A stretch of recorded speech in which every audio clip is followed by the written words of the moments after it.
Have you ever wondered what it must have been like for live animal sacrifices to happen in the temple? Well, there is a place where you can go today and actually see that happening in real time. Well, we're not going to see it on the show today, but we're going to visit the place. So don't go away. That's next on First Century Foundations.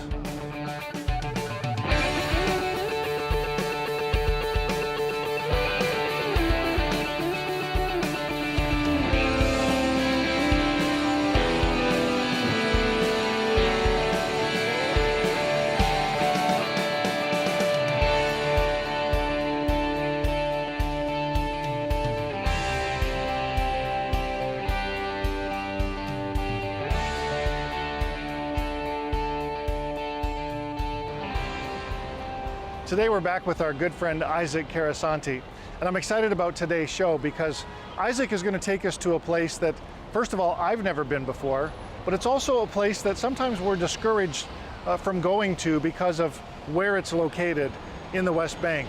But today Isaac's arranged for me to be able to take all of you, and we're going to visit together the site of Mount Gerizim. Now, Mount Gerizim is the place where the Samaritan people have their ancient history.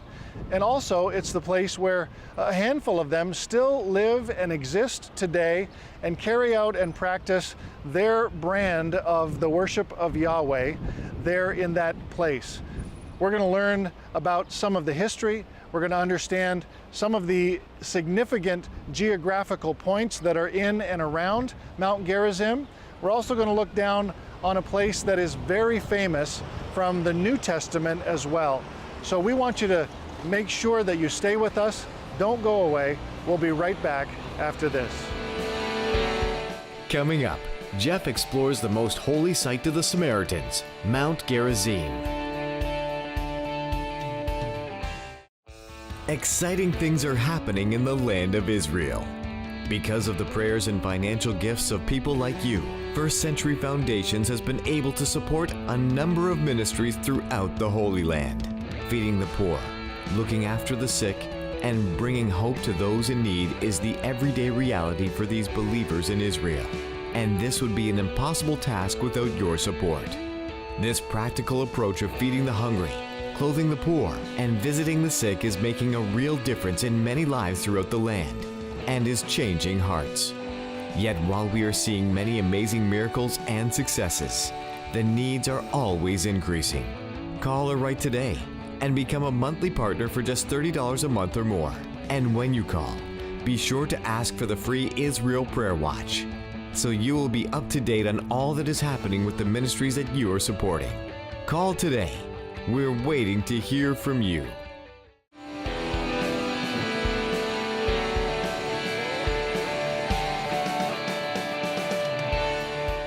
Isaac, my friend.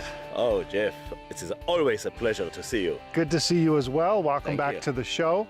And we are in an amazing place today. And I'm excited about today's show because this is a place that I have never been. And so I'm going to learn right along with all of you today. And Isaac, tell us a little bit about where we're at. My pleasure. So, my dear friend, right now we're standing on top of Mount Gerizim, which is the second most high mountain in Samaria. We're 2,643 feet above sea level.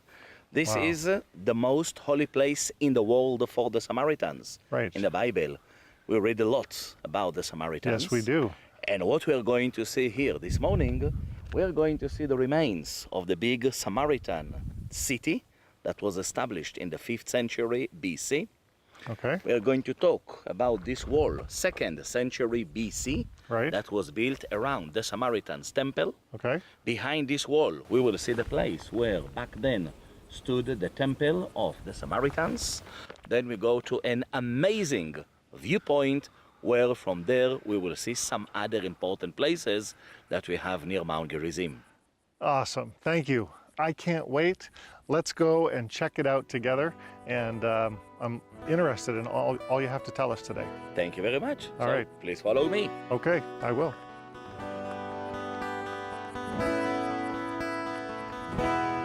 Now, Isaac, you mentioned that we're going to see a number of different things here on top of Mount Gerizim. Tell us first, where we're at here and what we're looking at?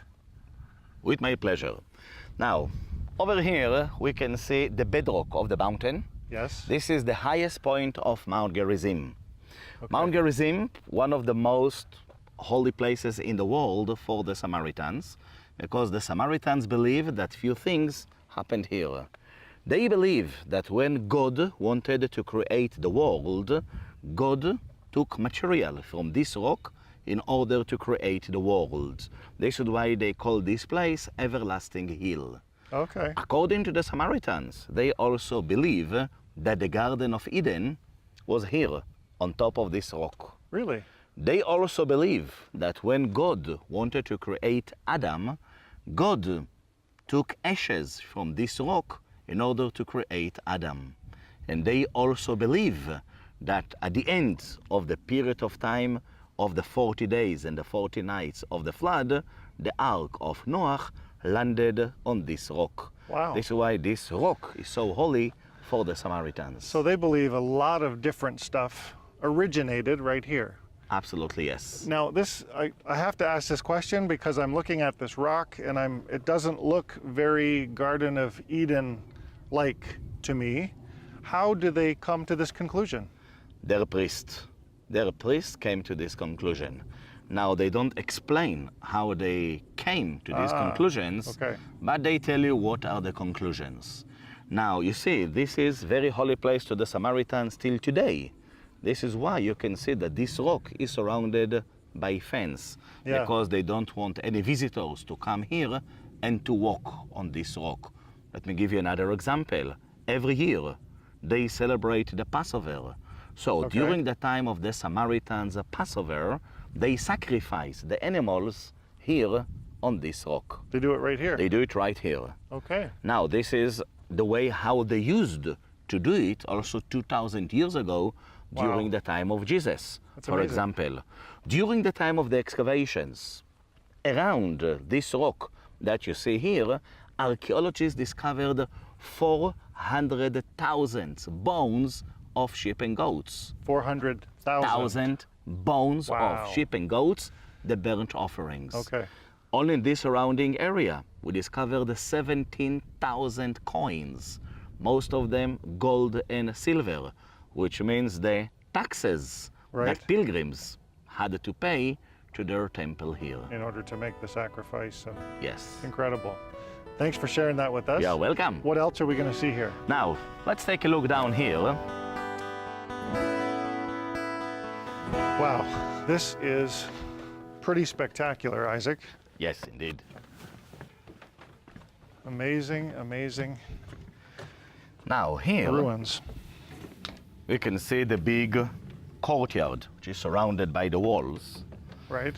Now, right in the center, this is where in the 5th century BC, the Samaritans built their temple. So that temple stood right here. Okay. Now, in the 2nd century BC, in order to defend, in order to protect their temple, this is why they built these walls that we see all the way around us. Okay. So the walls, 2nd century BC, temple, 5th century BC. However, the ruins of this octagonalic building that you see here has nothing to do with the Samaritan's temple. Right. Why is that? During Hashmonean's era, 129, 128 BC, during the time of the Hashmonean king, John Hyrcanus, he led the Hashmoneans' army to the top of Mount Gerizim. The Hashmoneans' army occupied the mountain, destroyed the Samaritan's temple that stood here, and destroyed completely the Samaritan city. And then Samaritans had to leave. But later on, during Roman era, the Samaritans made an agreement with the Romans that allowed them to come back. They were allowed to rebuild a new temple and to rebuild their new city. So there's actually been 2 Samaritan temples on this site. On this site. Okay. But later on, during the Byzantine era in 484 AD, the Byzantines decided to destroy the 2nd Samaritan's temple that stood here. Okay. And over its ruins, they built this Byzantine church that we see here today. So this octagonalic building that we see here, Yeah. that's the remains of the Byzantine church. The Byzantines named this church after the Virgin Mary. Now, many of the viewers at home, I mean, I've been here a number of times and seen a lot of these Byzantine churches. Talk a little bit about the octagonal shape, because we saw one at Capernaum as well. Yes, yes. What's the significance? Octagon shape means to commemorate. When you want to commemorate a place or a story, Right. event Okay. that happened, you make the church in a shape of an octagon. Okay. Now, another important thing, you see that all the churches face to the east. Why Right. is that? Because many of the pagans were grafted in. Remember, many of the pagans later on became to be Christians. Now, pagans worshipped the sun. Sunrise is from the east. Remember that pagan temples in those days, all of them faced to the east. Interesting. So the Byzantines wanted to make it more easy for the pagans who joined. This is why they also made all of the churches facing to the east. Well, the church that I attend, the entrance faces to the west. So I think we're okay. You're okay, you're not a Byzantine. Up next, Jeff and Isaac continue to explore Mount Gerizim. Jerusalem, the holy city, is the focus of much of the world's attention. And Psalm 122 tells us to pray for the peace of Jerusalem. Yet do we really know why, or even how? Why does God want us to specifically pray for the peace of this ancient city? And how do you pray for a city that for most of us seems so foreign and so far away? Praying for the Peace of Jerusalem, the new book by Jeff Feuders, now reveals God's purpose for the holy city and all of Israel, and why he wants every believer to pray for his holy land. Now more than ever, the people of Israel need our prayers and support. And when you order your copy of the book Praying for the Peace of Jerusalem with a gift of just $10 or more plus shipping and handling, you are also helping these precious people in a very real way. Call the number on your screen now or go online to firstcenturyfoundations.com and order Praying for the Peace of Jerusalem and begin to pray for Israel with understanding and purpose.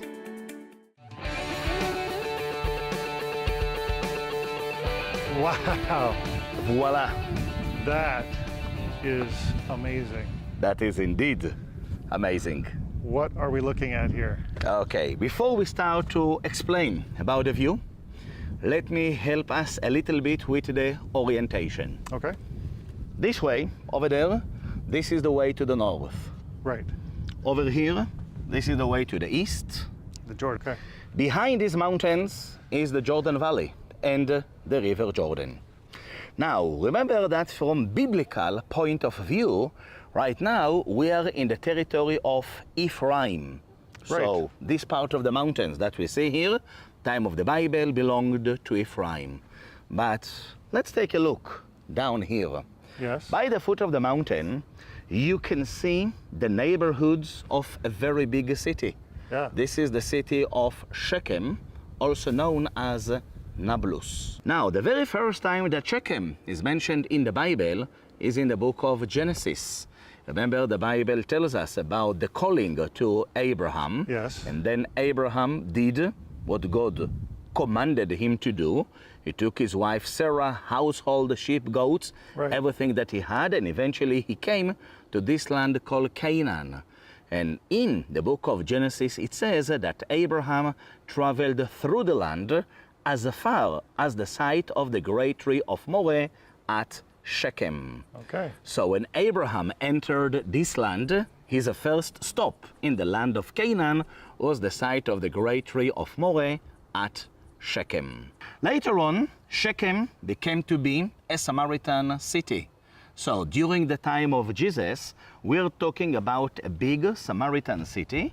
Next door to Shechem, there was another Samaritan town by the name of Seichar.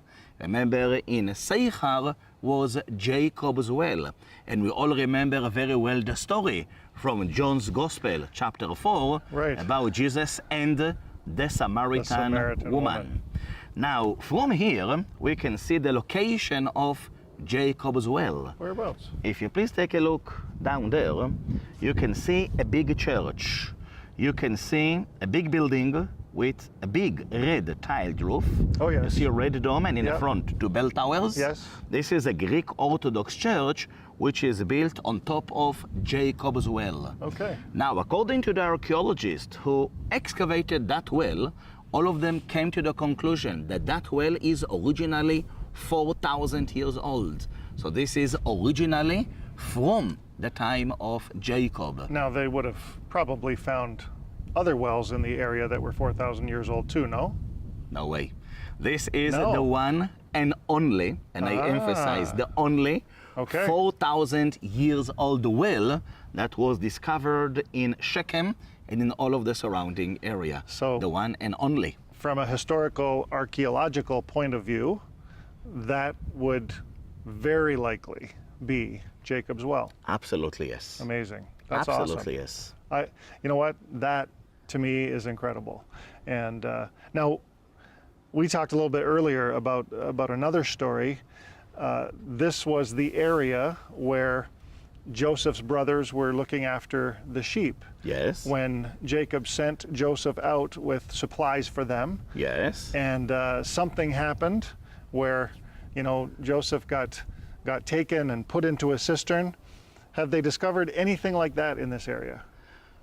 Not here. No. You see these mountains.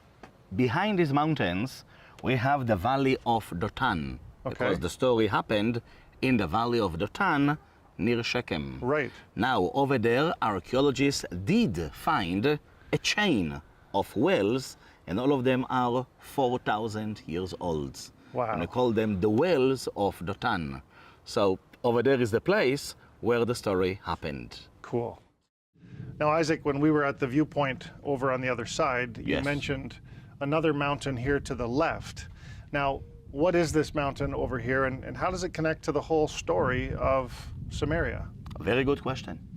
The mountain over there is called Mount Ebal. Mount Ebal is the highest mountain in Samaria. Mount Ebal is 2,820 feet above sea level. Okay. And right now we're standing on Mount Gerizim, the second highest mountain in Samaria, which is 2,643 feet above sea level. Right. Mount Gerizim, where we are right now, is associated with the blessings. Mount Ebal is associated with the curses. Oh, from Deuteronomy. Now, if, for example, we open our Bibles in Deuteronomy 11, over there it says that God came to the people of Israel and he said to them, you see, I'm setting before you today the blessing and the curse. The blessing, if you will obey the commands of the Lord your God that I am giving you today, and the curse, if you will disobey the commands of the Lord your God that I am giving you today. Right. And then God continued and said to the people of Israel, when the Lord your God has brought you into the land that you're entering to possess, you are to proclaim the blessings on Mount Gerizim and the cursings on Mount Ebal. As you know, God said to the people of Israel, these mountains are across the Jordan, west of the roads toward the setting sun, near the site of the great tree of Moreh. And then, if you continue to Deuteronomy 27, for example, over there it says that now that same day, Moses had commanded the people of Israel and said to them, after you have crossed the Jordan, these tribes shall stand on Mount Gerizim to bless the people of Israel: Simeon, Levi, Judah, Joseph, Issachar, and Levi.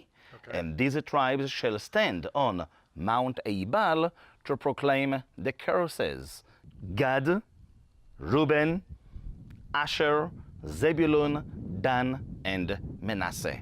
Joshua built on Mount Ebal an altar to the Lord, the God of Israel, as Moses, the servant of the Lord, had commanded the people of Israel. He built it according to what was written in the book of the law of Moses. He built it from uncut stone, which no iron tool had been used. And then in the presence of the Israelites, Joshua copied on stone the words of the law of the book of Moses. And when it happened, half of the people of Israel stood in front of Mount Gerizim, and half of the people stood in front of Mount Ebal. And afterwards, Joshua read all of the words, the blessing and the curses, as it is written in the book of the law of Moses. Wow. So the picture we get then is the nation of Israel assembled here, half of them, down the slope of this mountain, the other half on the far slope, and Joshua reading the words of the law to all of them. The blessings and the curses. And it happened right here. It happened right here. So again, we walk through together the pages of the Bible. We are understanding that these places that Scripture talks about, like Mount Gerizim, where we're standing right now, the people, like the Samaritans that we read about, the mountain behind us, Mount Ebal, these two mountains of blessing and curses, they actually exist today in 2018. We can come and we can stand on these places and know that the Bible is true, that what the Bible says actually happened in these actual places. Absolutely, and I think this can teach us a lesson even today. Right now we're on Mount Gerizim. This is the blessings, which means blessings, obedience. Yes. Over there, the mountain of the cursing, disobedience. Now you see, between these two mountains, there is a deep, deep valley, which means we cannot stand at the same time on the top of both mountains. So even today in our everyday life, make a decision. On which side do you want to be? Do you want to be on the top of Mount Gerizim when you will be blessed, or do you want to be on Mount Ebal when you will be cursed? Obedience, disobedience.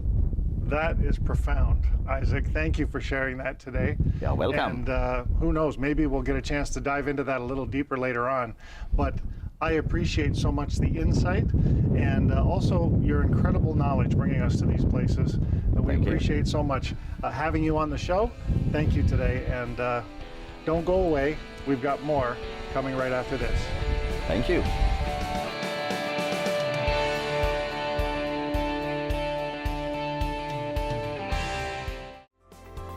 First Century Foundations has been making a difference in the lives of some of Israel's most needy for years. And you have been a vital part of this important work. Because of your gifts, we have been able to support the believers in the Holy Land, who every day are sharing the love of God with the elderly, Holocaust survivors, refugees, underprivileged children, and everyone in need from all backgrounds and walks of life. This practical approach of feeding the hungry, clothing the poor, and visiting the sick is making a real difference in many lives throughout the land of Israel and is changing hearts. But your prayers and support are critical in this work, and without people like you, this won't continue. Call or write today and ask for the free Israel Prayer Watch and learn how to pray and how your gifts will make a difference. We're waiting to hear from you.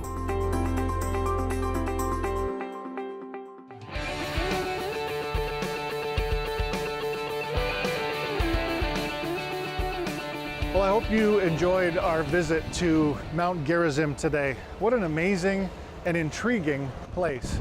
Of course, we can't see the Samaritan temple any longer. It's a Byzantine church that's been built up over the site. But you can kind of picture in your mind what maybe it might have looked like. And also being able to look at Mount Ebal across the way and understand that this was the place where Joshua read the blessings and the curses. What a powerful connection to Old Testament scripture. But right now, I want to take you to a New Testament story that was made famous because of Jesus' encounter with a woman at a well.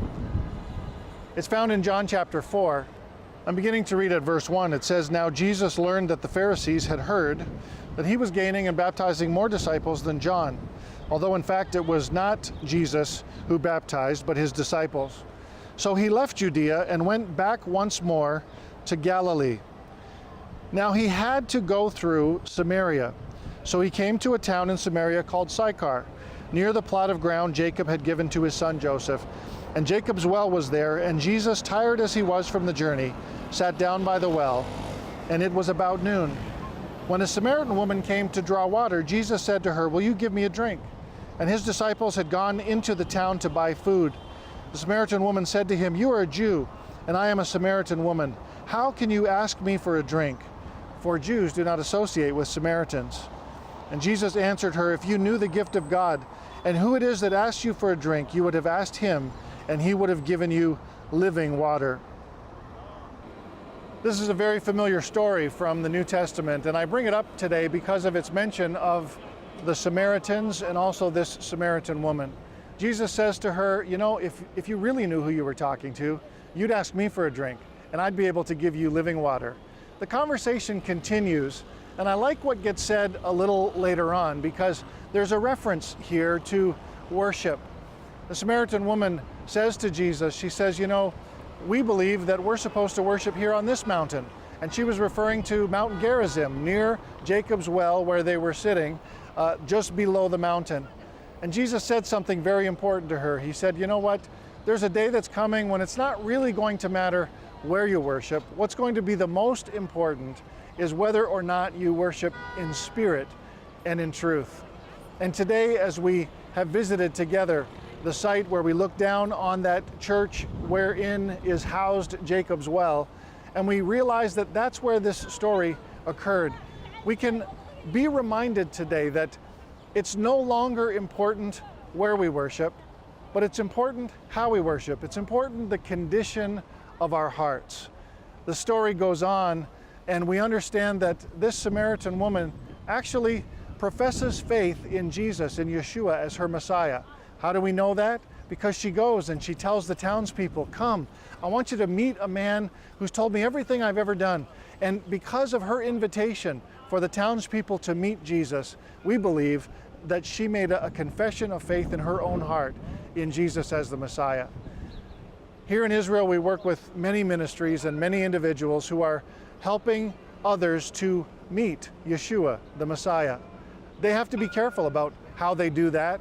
They don't do anything with strings attached, but they show the love of Jesus to the people who are living here in this land. And so we want to encourage you to continue to partner with First Century Foundations as we walk together with many of these ministries so that we can help them to do the work that they need to do here in the land of Israel. Thank you for your faithful prayers. Thank you for giving. God bless you. We'll see you next time on First Century Foundations.